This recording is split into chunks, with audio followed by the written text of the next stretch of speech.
Hello friends, welcome to சுவையான சமையல். இன்றைக்கி நம்ம சுவையான ஃபிஷ் பொடி மாஸ் எப்படி செய்யறதுன்னு பார்க்கலாம். ஃபிஷ் பொடி மாஸ் செய்கிறதுக்காக முள் கொஞ்சம் கம்மியாக இருக்கிற மீனை பார்த்து எடுத்துக்கோங்க. நான் இன்றைக்கி பார்த்தீங்கன்னா கண்ணன் கொளிசால மீனை நல்லா க்ளீன் பண்ணி எடுத்திருக்கேன்.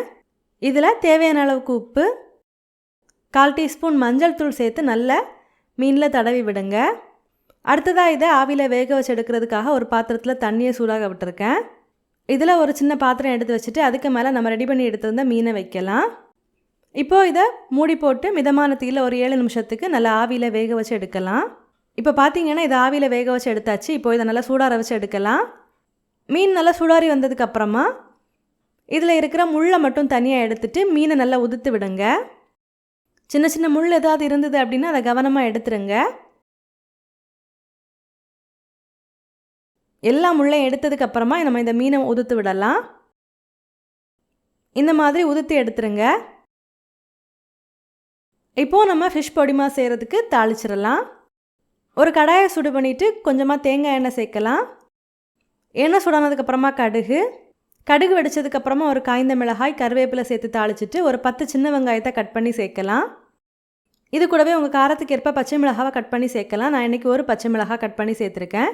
சேர்த்துட்டு இதை நல்லா வதக்கி விடுங்க. வெங்காயம் லைட்டாக வதங்கி வந்ததுக்கப்புறமா 1/2 டீஸ்பூன் இஞ்சி பூண்டை நல்லா தட்டி சேர்த்து வதக்குங்க.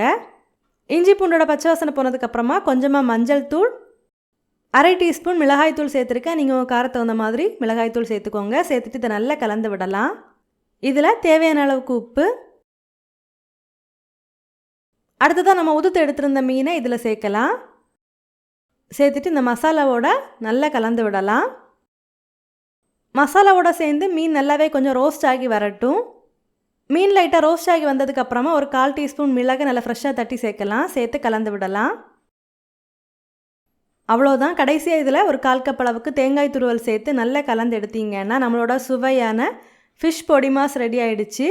நீங்களும் ட்ரை பண்ணிவிட்டு உங்கள் ஃபீட்பேக்கை மறக்காமல் எங்களோட ஷேர் பண்ணுங்கள். இந்த மாதிரி சுவையான ஒரு ரெசிபியோட நான் உங்களை சந்திக்கிறேன். அது வரைக்கும் சுவையாக சமைங்க, சுவையாக சாப்பிடுங்க. நன்றி.